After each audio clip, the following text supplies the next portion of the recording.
Қазақтар Қытайға қарыз болып тұр ғой. Қытайға қарыз ғой, қараңыз енді, Қытайға қарыз ғой. Қытай кіреді. Қаған емес, барыңыз дейді. Қарыз ғой. Қытай, егер Қытай кірсе, қазақтар условия қоя алмайды, өйткені қарыз. Қытай тұрады условияға қарайды да маған ұнамайды маған дейді.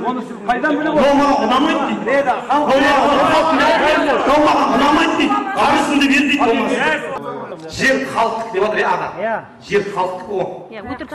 Заң қабылданғанда халықтың пікірін тыңдаса. Жер халықтық болғаннан кейін халықтан пікір алса, заң шығардан бұрын болмаса,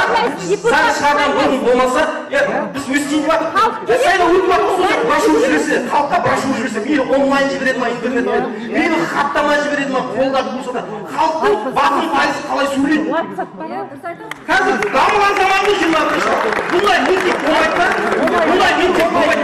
Неге деп, сосын екінші мәселем бар да, аға біріншіден шықса халықтар жиналсын да ешкім қырғайын деп жатқан жоқ бұл жерде. Мейлі Москве шоу болсын, ана жерде спецназ ОМОН болсын, просто ағайындар шығып, сауатсыздар ғой аға, шығып халықты басып тұрсыздар ғой. Бірінші шілдеге дейін уақыт бар ағайындар, біз қараймыз деп не жер айта алмайсыздар. Нұреке қайда? Артық шепте ма? Сатпаймыз жерді. Жер сатылмасын. Ортадағылар шығармай қойды ма? Ортадағылар шығармай қойды ма?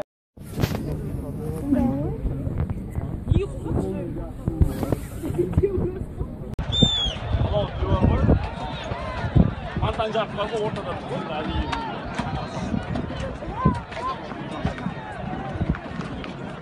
қалай неге қайтара алмайсың? Қайтыңдар давай, сендер заңсыз Қытайларға қайламайсыңдар ма халыққа қайлаганша? ештеңе түсінбей бірдеңе деп Сендер түсінесіңдер де біз түсінбейміз ештеңені, иә? Қалай сөйлеп тұрсың, біләді. Сен боқтамай сөйлеу жеріңіз ғой бұл, көке, сіздің де жеріңіз ғой бұл. Жоқ, біләді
Алпа ойда. Шалдың var.